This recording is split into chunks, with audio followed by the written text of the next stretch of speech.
Hi, everybody. Welcome to the Love and Relationship podcast.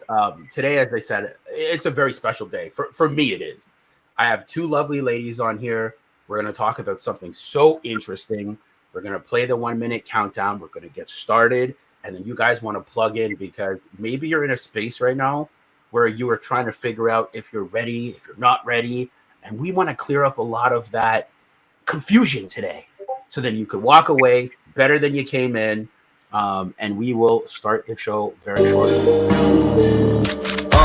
On a scale 1 to 10, she 100. Gets everything that she wants in abundance. Knows how to be a lady in public, but she can get crazy. Ooh, I love it. She got a lot of weight in her luggage, and shorty ain't bluffing. She might snap on you like it's nothing. Everything I thought I knew is redundant. Explosive temper, I hear smoke detectors. If I don't surrender, she might hold a lecture. Every apology's a token gesture. I'm sorry, baby, I don't know no better. You get mad when I show no effort and turn the summer into a cold December. Cruise on the high road, dodging the potholes, tied up and I'm blindfold. She got me going psycho. I walk on a tightrope, my feet getting ice cold, my head spinning like a cyclone. She got me going psycho.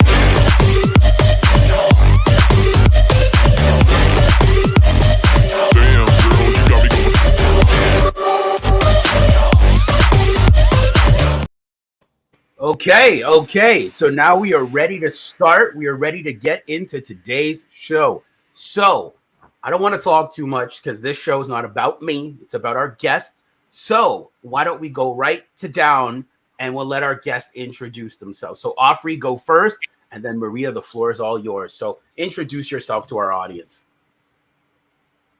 All right. So Hi, my name is. I heard Maria. Oh, I said Ofri could go first and then Maria could go after. But again, Ofri, go right ahead. Okay, we're good. My name is Ofri Barmore. Ofri Livne, sorry. What's going on with me? I am a dating and relationship coach. I'm also a business coach and consultant. I have been married for 25 years. I left my last marriage 7 years ago, and I'm a happier person. I love supporting people finding their way. And here I am, here to share with you what I know about dating and relationship. I love it. Maria, go right ahead. Yeah, Mary Love. Yeah, so I'm Mary Love Jean-Louis Seguin, and I am a wellness consultant, wellness therapist, basically holistic therapy, and I also incorporate body therapy, mind, body, spirit, really just holistic healing. I specialize more into trauma recovery and healing and integration, and also anything that has to do with root cause trauma and healing and evolution, really. Yeah. Awesome. Well, you know what, guys? Look, thank you for being here on today's show. I'm sure that throughout this time that people are going to take away a lot of wisdom because, again, the reason why I started this show, it's not to necessarily be right. It's to just have a conversation about it. So it's like if you take away something and you learn something and be better from it, great. If you don't, that's okay too. But it's about just opening the door of the conversation. So why don't we get into today's show? We're actually going to be asking the ladies some questions, actually. So again, hopefully they have some booming answers. I sent the questions to them before, guys, so they're all prepared. Everything is pre-prepared.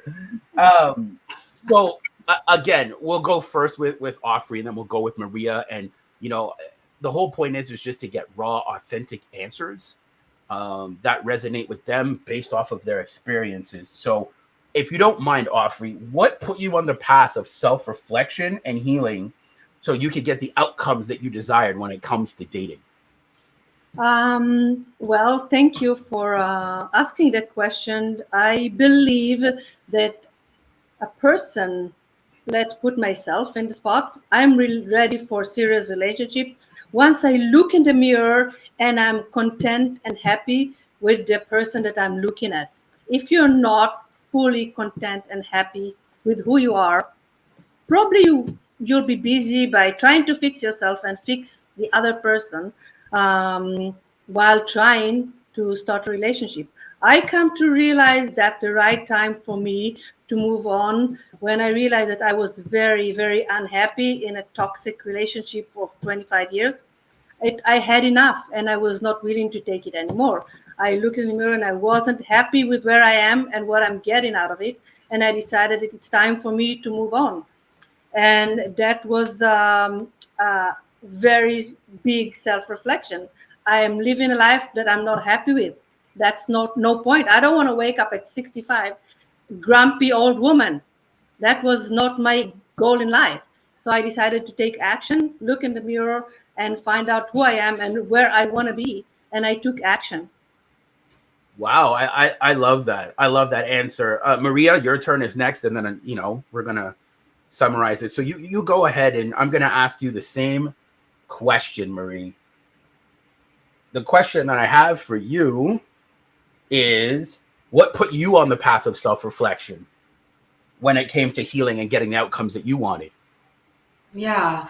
I kind of always been, because of my line of work, had to be involved in self-reflection, awareness, and stuff like that. But I did struggle in relationships.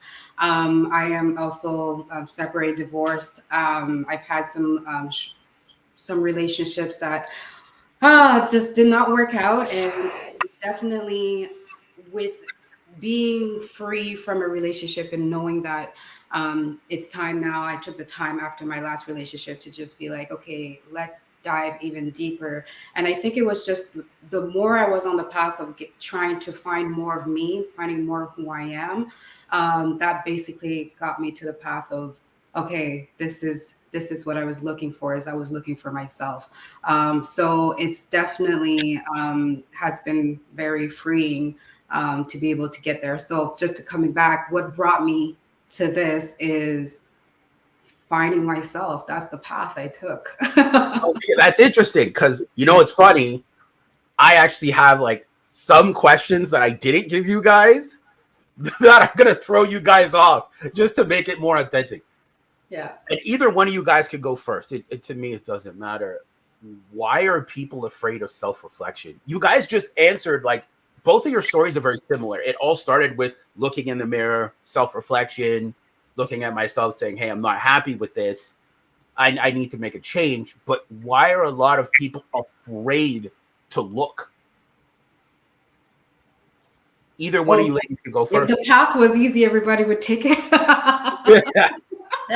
It wouldn't be a challenge. It wouldn't be a it wouldn't be a challenge. It wouldn't be like a mission or something to strive for, right? If there's any challenge. So I think that's the thing. I think people finally do it when they're tired of being tired. Okay.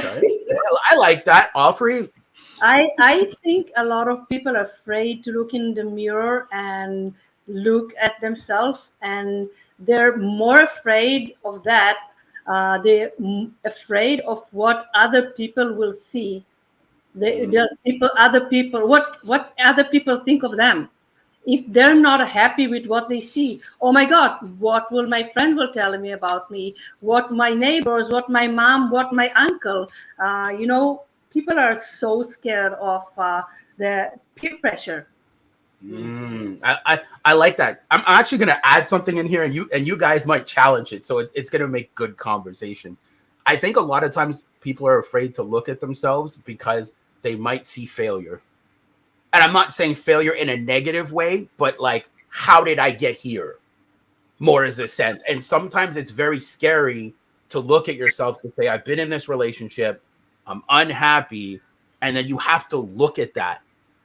And that can be very like demoralizing for anybody in a long-term relationship, short-term relationship, having to look at the ugly side. So a lot of times it becomes easier to ignore it, to say, let me just ignore this. I'll stay in this relationship. I'll figure it out, instead of acknowledging the problem, to say, I don't think this person's really for me. Especially when you've invested time and energy and all those other things. Who wants to admit that they're losing in that situation? Yeah.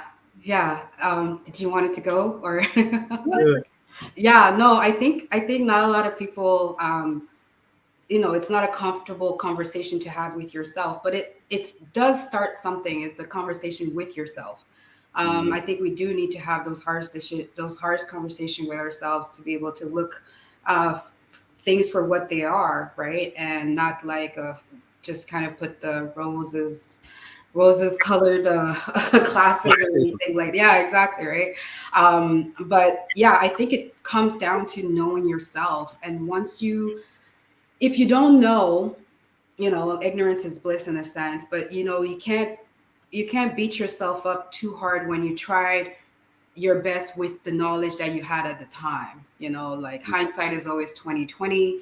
And then once you're able to evaluate that and then see, okay, this is where I went wrong, or this is the direction, or maybe, and most of the time is when, have you listened to yourself? I realize in my past is because all the times I did not listen to myself. I did not, when I actually had the answer, I doubted myself, I questioned, or you know what I mean, when I actually was able to make some calculations but I was just, the reality of it was just not, didn't want to face it, I guess. Yeah. I like that. Ofri? I think a lot of people are scared to look at their self reflection because they're afraid that the flaws that they see, their partner, their future partner, or the people that they go on a date to, will immediately notice.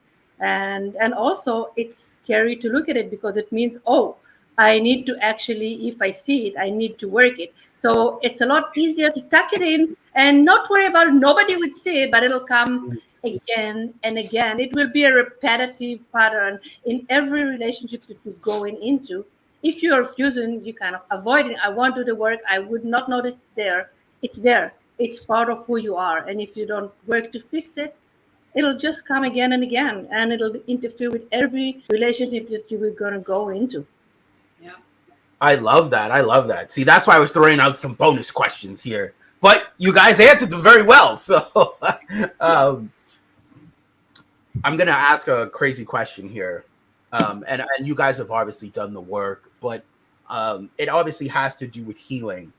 And it says, does healing play a role in being in a healthy, committed relationship? Now, I'm going to add something extra here because the word healing gets thrown around a lot, right? Heal, heal, heal, heal, heal. But nobody can unpackage what it actually looks like. So on this podcast, I don't want us just to throw the word around. I want both of you ladies to answer the question. If we were to unpackage the word healing, what does it look like on paper? Okay. Did you want to go first? I'm so sorry. I'm like eager. I love the fact that you guys are flustered by the questions, but go ahead, Ofri. Well, I think healing is digging through trauma that each and every one of us carry from their childhood, from their adulthood, from previous relationship, and actually learning to work it out and let it go, so as to live as less as possible with us, to become a better version of yourself. Be happier every time you look in the mirror. Just aim to be a better version of yourself. That's what I do every day. It's an ongoing work. It's not when you get to some point, okay, I'm perfect. It's not. There's always challenges, there's always things that every one of us want to work through and get and let go. So I think it's important process of becoming a better version of ourselves every single day. I like that. Marie? Yes. For me, healing definitely relates to trauma. And I want to also define what trauma is for me is anything that hasn't had resolution or integration. So anything that, we always think that trauma has to be a big, big event, but sometimes it's just the simple things of not being able to have processed something.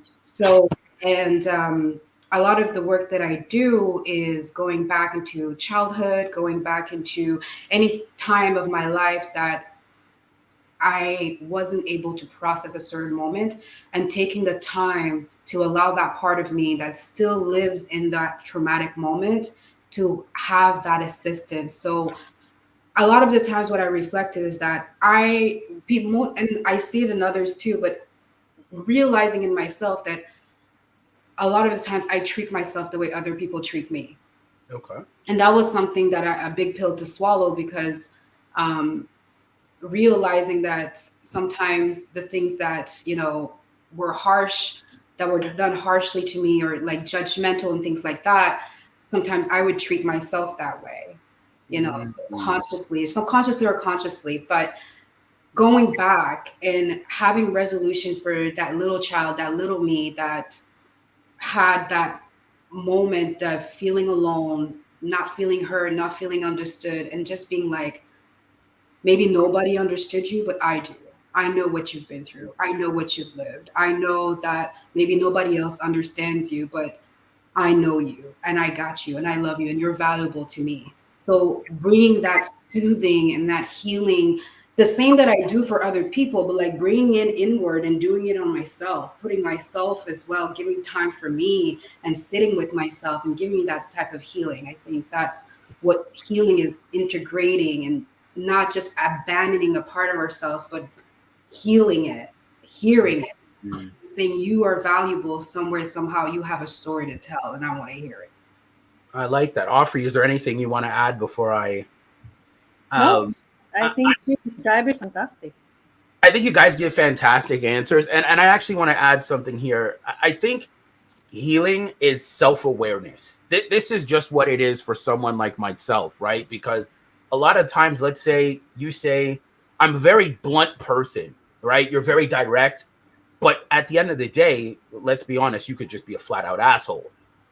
So the self-reflection would need to be is maybe you need to work on your delivery to people and how you speak to them, and be a little more nurturing, be a little more understanding, because there is a time and place for tough love. But maybe you feel like how you deliver yourself, because everyone will just say, well, that's just how I am. Maybe you feel you had to put on that tough persona to be heard. So Mm. it's coming from a place of hurt instead of a place of, I'm speaking not my truth, because I don't like to use that, but more of a sense of I'm speaking from a place of peace. Mm. So these are things that I've always had to look at, because myself as a man, sometimes I get told my delivery, Michael, you're an asshole. And I had to look at that and say, you know what? Maybe they're right. I had to do the inner work and say, you know what? I need to deliver my messages in maybe better, more subtle ways. Still being direct, but talking in a way where it's not like belittling the person, making them feel less than. So again, these are all things for me that I think are including in healing, because that was part of my healing, because I used it as an excuse just to say, well, that's just how I am. Take it or leave it. If you don't like it, leave. But again, I'm not retaining any friendships. I'm not retaining any relationships when I just come off blunt all the time and rude, instead of saying, you know what, this is a person. So for me, that was like a little cornerstone of what I needed to work on to heal. Now, obviously, there's other parts too, but I think we all have parts that we need to look at within ourselves to say, maybe I could do better here. Mm. So I'm actually going to go on to the next question, which I think is going to be a good one for both of you, because you guys have already touched on it, but I really want you guys to like unpackage it. There's a term that goes around, and it's called about doing the work, right? We all hear it. You guys are in the same field I'm in, coaching, consulting. All we hear is do the work, do the work. But they can never explain what the work looks like. Is that reading books? Is that going to therapy?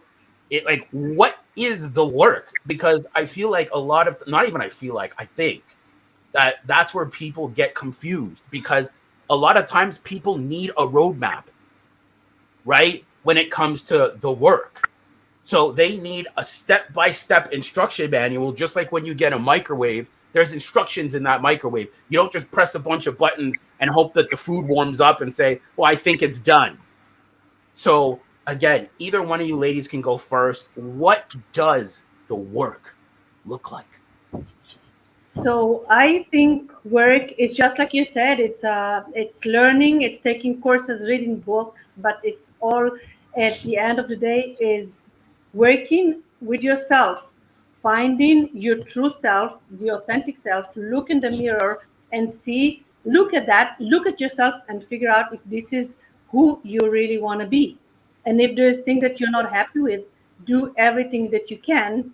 And if you don't have the tool, hire professionals to Mm, find out that the person that you are looking at yourself in the mirror is the right person, is what you really love. I Because like. if you don't find that you like that love that person in the mirror, you will probably drag all those things that you think are flaws into another relationship and can cause a lot of damage. Exactly. Maria? Yes. So for me, doing the work is looking on your blind sides, doing your shadow work. I'm gonna go more into just working on the parts of you that you have suppressed, neglected, or just kind of put in the back. You want to bring them to the surface and look at them for what they are.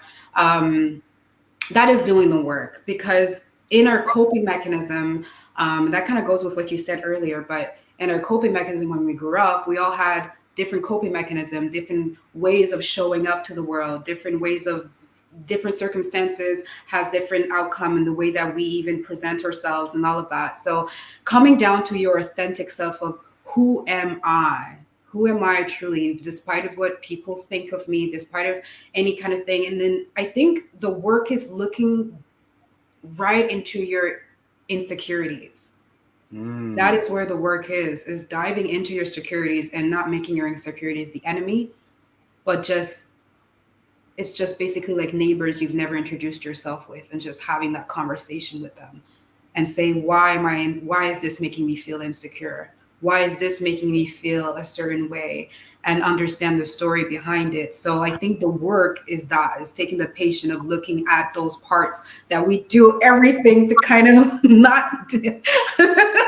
not want to deal with. So yeah. I agree. And again, I'm going to throw you guys another curveball question because I like throwing curveballs. Bring it. You guys said, "Who am I?" Right? Both of you guys have said something so similar. Who am I? I think a lot of times, and you guys can answer the question, when people try to figure out who they are, sometimes there are losses that come with that. Because if you're ever changing, we all know this, people change, people grow. But while you're changing and growing, the people might not like the new you. So then you might jump back to the old you in a level of comfort so you don't lose what's around you. So I guess my question for both of you ladies is, was there any fear becoming a new you due that you might take some losses around your friend groups or maybe family? Absolutely. A lot of people have the peer pressure. What would you, and you describe it yourself. A lot of people are afraid that if they'll do the work and if they create uh, a person, like work on becoming a person that they like better, the people around them, their social circle, will not like it as much as they do. And a lot of people live in by the norm, what everybody else. They want to fit to the status that what people know them. And me, I live my own life. And if somebody don't like the result of the work that I personally do every day, they probably don't belong in my social circle. This is who I am. And I think it's a personal growth. It's something that is very important, and I would not let it go because somebody think it doesn't look good or it doesn't sound good to them. This is me, and if I don't love myself, Who will? exactly. Marie? Yes. So definitely thank you for sharing that. Yeah, like going back, it's a very valid fear to have. If anybody kind of relates to that, I want them to know that it's very valid because we grew up, it's one of our most primal innate sense is to fit into a community, is to fit into the family. We are brought up that way to want to fit in and be accepted, because if you're not accepted, if you're left alone as a child, you won't survive.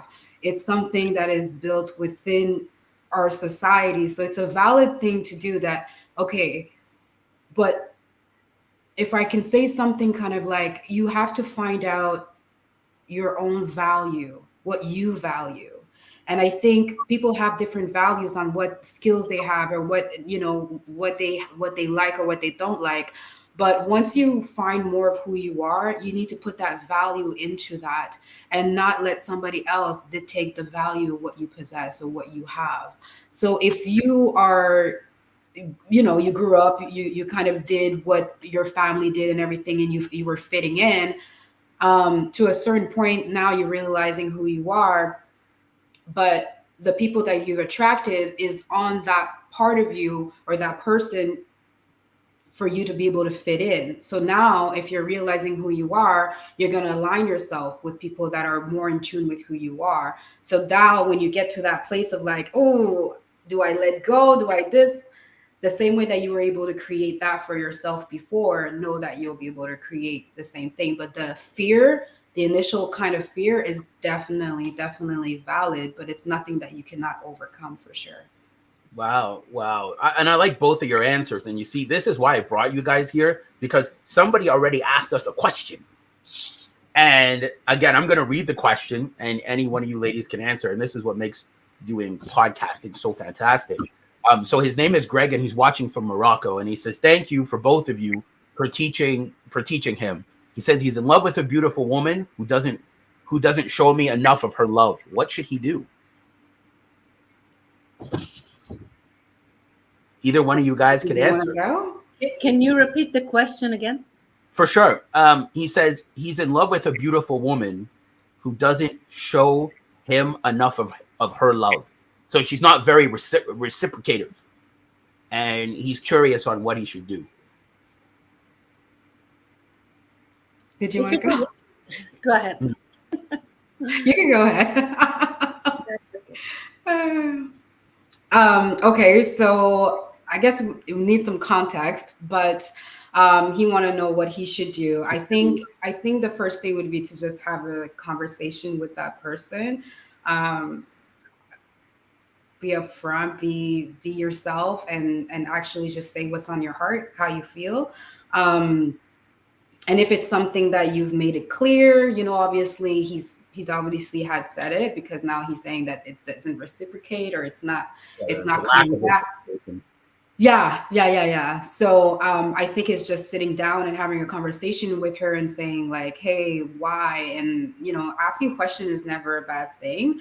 But also just feeling it within your intuition as well is a good thing too. Listening to yourself, I would say, don't ever, how can I say, if you are putting yourself a lot out there and you're not getting that same energy, in a sense, feel within your intuition if this is the kind of energy you want to interact with, in a sense, like, kind of also feel within your internal compass. That's also getting to know yourself, is trusting yourself, your higher spirit, your mind, your body, of how you feel about this, sitting with yourself, sitting with the parts of you that are feeling uncomfortable with that as well. There might be an inner what's the name of the person? Greg. Inner Greg that has touched on a lot of insecurities, maybe. So touch within that, heal with yourself, because there's a lesson for every encounter you come across, and that women might not be coming in your life for the specific reason you might want, but it might still have a gift within itself of maybe just you reflecting on yourself more, maybe. I like that. Ofri, any advice for Greg? Well, I was going to say almost the exact same thing. If it was up to me, I would go and have a conversation. I think the most important thing for relationship is communication. No relationship can survive without good communication, and this is the foundation. If you don't have a communication, how would you know what the other person feel, want, or desire? And I think it's if it was up to me, I would go to her and ask her what is that she's looking for, what is about them that doesn't fulfill her, and give her to be her full true self that he is expecting her to be.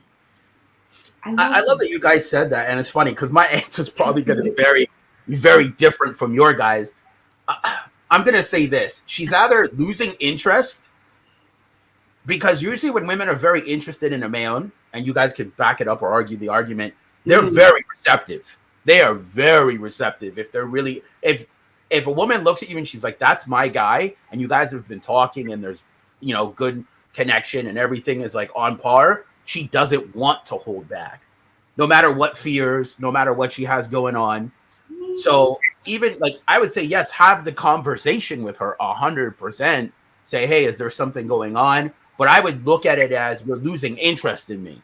Maybe, there's something that I'm doing that is, like not pushing her away, but kind of making her withdraw within herself where she doesn't want to surrender. You know what I mean? Because a lot of times when women really like a guy, they surrender to that guy like that. I've seen women like guys and there was no resistance. He said, hey, I want you to come over when, where, whenever. We're going out to dinner when, where, wherever. Like it was consistent like clockwork. But then this could be the thing that maybe she's just not ready. We don't know. That too. You don't know what we actually have no idea what the context, where the relationship started, when the relationship started, what the previous relationship that she was in affected her. Maybe she's not ready. We don't know. I love that you said that. Time. I love that you said that because I'm going to touch on that. And this is where me and you might bump heads. I don't believe in somebody not being ready because when it's the right guy, they're ready. I've seen women in my space and like what I do. I've seen women tell one guy they're not ready, and a week later they're already in a relationship with another guy. So, you know what I mean? Like I've seen it. I'm just saying I've seen it, and I'm like, but you just said you weren't ready. You know what I mean? And I'm not trying to hate or anything. I'm just trying to say I've seen it. It's like when a woman says I'm not ready, she's just not ready with you. But when the guy that she really wants, she's ready because she doesn't want the fear of losing out and that girl going or that guy gonna go be with another woman.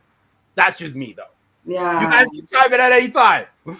I think I want to make sure that the two people in question have that, I guess, emotional intelligence to be self-aware enough to be honest with themselves and honest with the other person. Not everybody has that, so there's this context kind of like, is that there? But when we're talking about a healthy way, that should be there, where two people are self-aware enough to be able to have those hard conversations.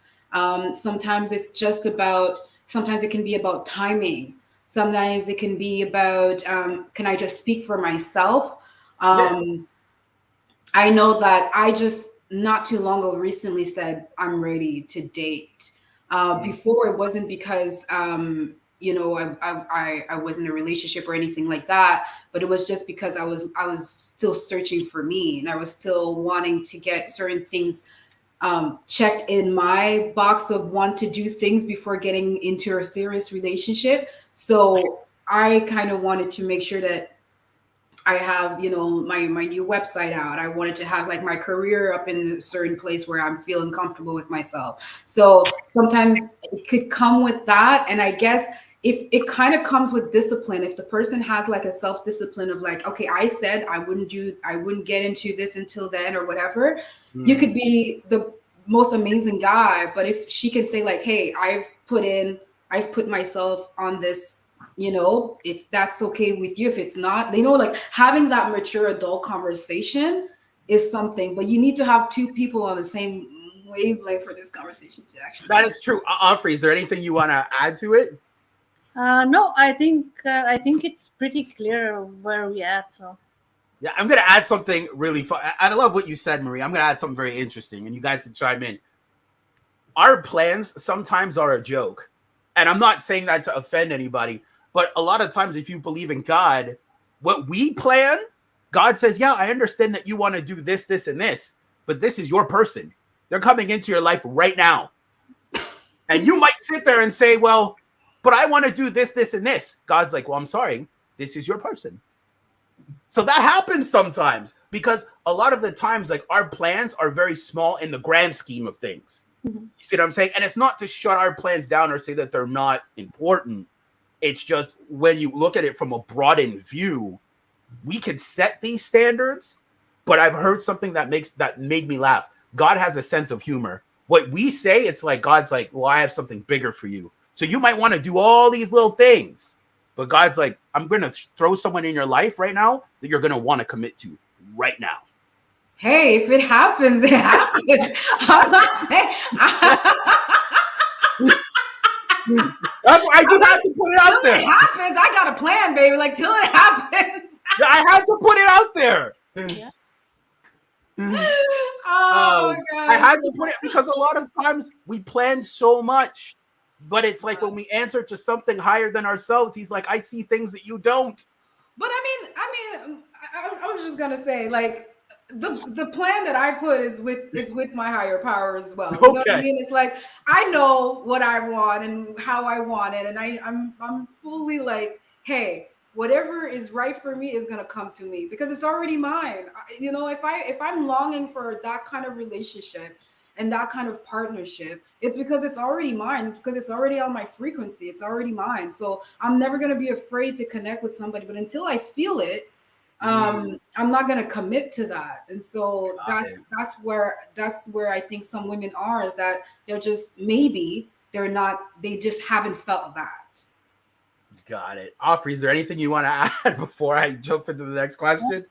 Let's move on. Should you work on your traumas before you get into a relationship, or can you be in a relationship and work on your traumas at the same time? Well, in a perfect world, we're all going to be healed and cured and move on from one relationship to another with no trauma. But every relationship can trigger trauma from our past.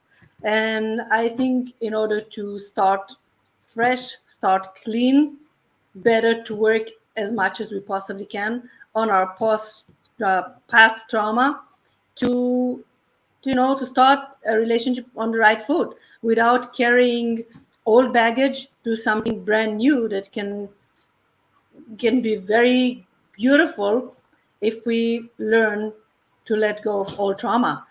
It can resolve a lot of issues that will not come if we're clear. So what you're saying is you can't do both. You can't be in a relationship and work on your trauma. You pretty much You can definitely, but you have to get into a relationship feeling healed. I know we can't heal all the trauma that we have in our life, but often we find the right relationship. Don't expect anybody to fix all your trauma. Don't hope, my next relationship, I'm going to find somebody that'll fix me. That's not how it works. That's codependence. That's not, Yeah. So you want to come as ready as we say, ready to your next relationship, that you work your trauma, you kind of let go as much as you can to things that will prevent you from building a good relationship. Maria, anything you want to add? Yes. Working on your trauma is going to change you. It's going to change who you are, the person you come in, doing that work we just talked about, doing that actual dedicated work on yourself, which I recommend for anybody that wants to have, that's on a spiritual path or a self-awareness path of healing. You want to get the basic, you want to get your foundation straight, kind of thing, to a point where you know who you are, because you cannot basically match up or know what you want until you know who you are.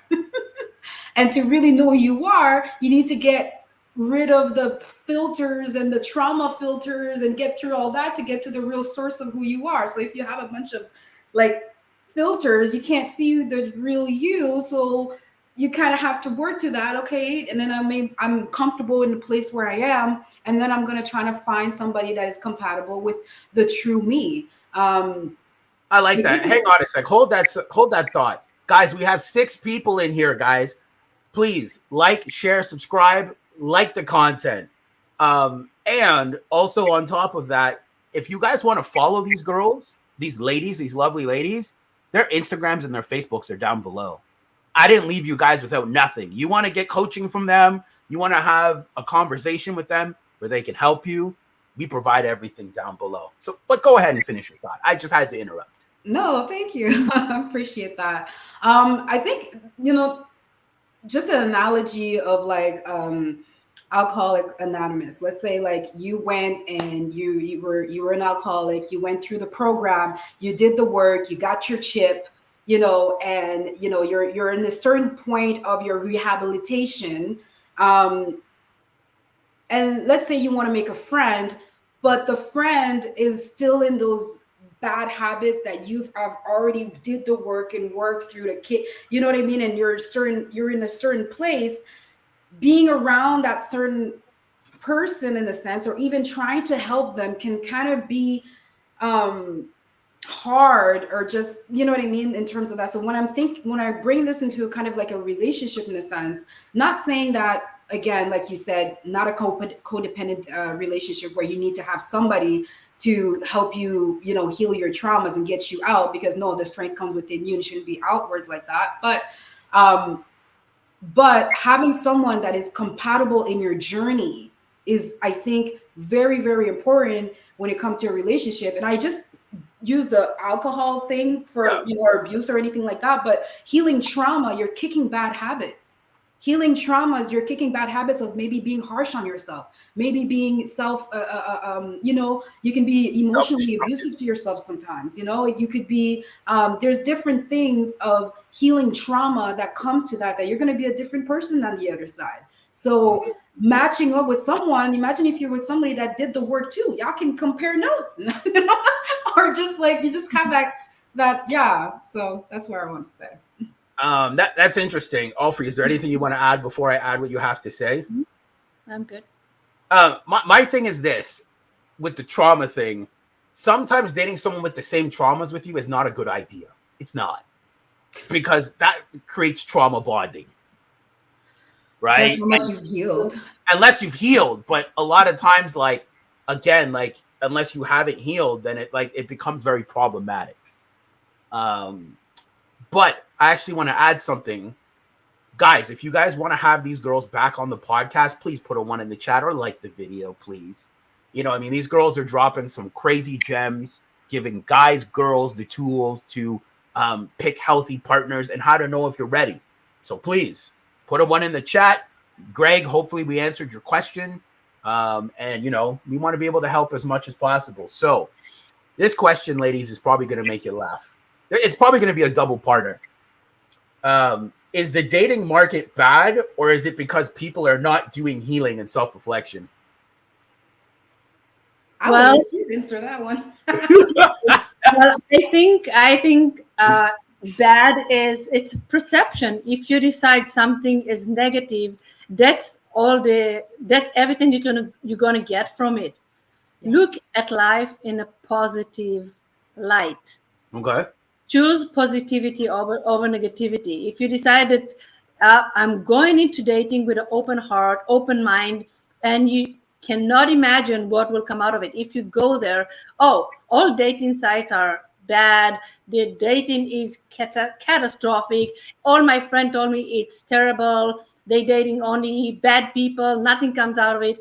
That's what you set your mind to be. That's the results that you're going to get. That's just universe projection.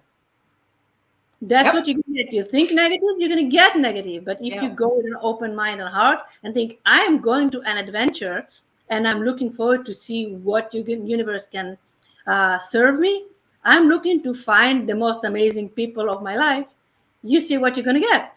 There's no bad dating, scene. It's bad mind. It's bad thinking. Okay. Marie? I love what you said, and I agree with you. I think what I would add is just a continuous to what you just said, because that was beautifully well said. For me, is would be like find your niche as well. So have that positivity within yourself, and at the same time, find your niche, find your people, find your family, find your group. I think for me, when you have done the work, like we said, or wherever you're at, there's people that have that same wavelength, like-minded, like-hearted, like-spirited people, and I think people are just fishing in the wrong pond and Okay. not realizing, or not even feeling like, is there a pond for me? Is there people like me? Am I gonna, you know what I mean? And I think the more that you show up as who you are, the more you're gonna actually attract people like that, because the more you're telling the universe, I know who I am and I'm happy with who I am, and you're bringing all of that energy up, you're gonna magnetize that. So I think definitely it comes with what she just said, but also putting that you are valuable and that there's someone out there looking exactly for what you have. Yeah. I like that. I like that. You know what's funny though? I'm gonna disagree with you guys both, only for this reason. I think it's both. I think the dating market's trash, and I also think it's people haven't done the healing. And the reason why I'm saying the dating market is trash is nobody wants to serve anybody in a relationship. They're more thinking about what can I get from this relationship, not about what I can give. And we see a lot of that in modern dating, especially. That is Sure. part of self-work. Yeah. You're willing Yeah. to give and you're willing to get. It's goes both ways. What you give is what you're gonna get. Exactly. And then at the same time, you're always gonna have the different, you're always gonna have the different people, but you need to be dedicated to yourself, dedicated to what is good for me, and not letting other things influence you. If Mm-hmm. you know who you are and you know what you want, go for it, regardless of what it is. Because don't try to be like, yes, society, or yes, there's people that don't want to heal, and what you're saying is true. There's definitely truth in what you're saying. What I mean is that, what do you want to focus on? I like that. I like that. And the reason why I say that is because I have a very strategic mind and I always have to look at the lay of the land. So every time I do that, I'm like, okay, I have to figure out as quickly as possible how this person fits into my life. Right? That's always my ultimate goal, to figure out how they fit into my life, because if they don't, I got to let them go before I get overly attached or whatever happens. So that's why, as I say, a lot of times the dating market, not everybody goes in with the best intentions, and you got to be able to suss them out as quickly as possible. Yep. Right? Like, again, it touches on what you said, Ofri, about the positivity. 100%. You should always go in positive, but you should also be aware that there are some shady people. Oh, for sure, there's a lot of fraud, but at the same time, every person that comes into your life comes to teach you something. They don't get there for nothing. There's always a reason why universe brought that person into your horizon. Even if it's for a short window. And that's the thing. I'm not afraid of somebody teaching me something new. I was like, hey, you taught me something new, great. But I'm always going to say, well, how do you fit into my life? Because if you don't, I got to find the puzzle piece that does. And I can't waste time on the puzzle piece that doesn't. So that's why I always try to tell people, pay attention to the lay of the dating land. Always pay attention. Go in with a positive mind. Be the positive change that you want to be, right? Mm-hmm. You don't want to sit there, oh, everyone's bad in the dating market and nobody likes me. And like, no, that's wienery. Don't do that. Go in and say, I'm going to come into the dating market serving with the ability to serve. And through the ability to serve, I want to find someone that wants to serve as well. And if they're not a serving person, it doesn't really work for me. Mm-hmm. I think that it comes for a relationship, partnership, work partnership. I think it kind of touches in all of that, is that you always have the ability to find someone that's for you. And I think you just have to carry that into different parts of your life, of matching up with yourself, and then matching up with the right people, that are gonna, benefit you. I like that. So we're on to the next question here. Why do people lie to themselves about being ready for a relationship when they are not? Lie is very harsh word. Sorry for cutting you off, Marie. Uh, I think people, they're not lying. They're just very confused. Mm. They don't know where they are. They don't know if they're really ready for a relationship. They want to cut corner about doing the work. They want to, okay, I just finished relationship, but I really want to have some fun. Okay, I'll go again, and I'll go and I'll find somebody, and of course it's going to clash because that's how things are. If you're not willing to put yourself on a rebound, look in the mirror, do the work, you sending a mixed message to universe, and that's what you're going to get back. Whatever Mm. you expect, that's what you're going to get. I like that. Marie, anything you want to add? I think also just the reality that not everybody have the right intentions. There's also, this is true, but there's also people might not have the right intention into finding a true connection, a true genuine connection. Maybe their motivation is on a whole nother level. So yeah, I think that could be another reason why people, like you said, lie or whatever. Is the lie intentional?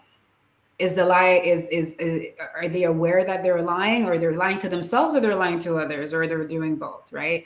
Well, But I love what Ofri said about like confusion. The reason why I use the word lie is because a lot of times I'll see people get into a relationship. I'm ready. They're 2-3 months in. They have to tell the person, I don't think I'm that ready. I'm like, yo, you just wasted that person's time. Like, you totally just wasted their time. yeah, So again, you're absolutely right, Ofri. It could be a thing of confusion, or it just could be a lie. You know what I mean? And it really comes down to self-awareness and how aware you are of your situation at the time. 100%. It's again part of looking in the mirror and tell yourself, that's what I want, this is who I am, and I'm ready to accept what comes to me. Like knowing yourself and knowing what you're looking for. A lot of people don't know what they really want, so they come with Do the work. Yeah. Agreed. So again, because we're getting to the end of the podcast, I'm going to ask you guys the two banger questions at the end. What are the 5 key qualities that would make somebody relationship ready, and what does that look like on paper? You want to start? Go ahead. Okay. I think self-awareness. Okay. I think being happy with who I am and knowing what I want, basically what I'm looking, the person that I'm looking to find. Okay. Being authentic, being flexible and open to any outcome without judgment. Okay. Those are some good 5 qualities. And the question that's added, what does that look like? Like, what does that look like? Is that you surrendering to all 5 of those qualities and then saying, this is how I'm going to go about it? It's not surrendering, it's doing the work. It's again like being true with yourself, looking in the mirror and find out if that's what you really are, and that's how you really want to present yourself to the people out there. Because if it's not who you are and you're just putting a mask on, it'll come back at you. I like You're that. never going to get what you want. That's a good point. Marie, 5 qualities that would make someone relationship ready? I think it would be surrendering to the work, letting go of any resistance. I think that it is not fighting against yourself anymore, and trusting trusting the process, trusting it within you, knowing that, I might not have all the answers right now, but the answers will come to me, because I do believe that I am worthy to be happy. I am worthy to find peace, to find love, to find companionship, and knowing and hanging on to that I am valuable enough to have that in my life. I like that. So I think I don't know how to even say it. It's a feeling, It's just something to have, that you want to embody, to be able and be in that healing. And I think that's healing within itself, of saying, I'm here, I exist.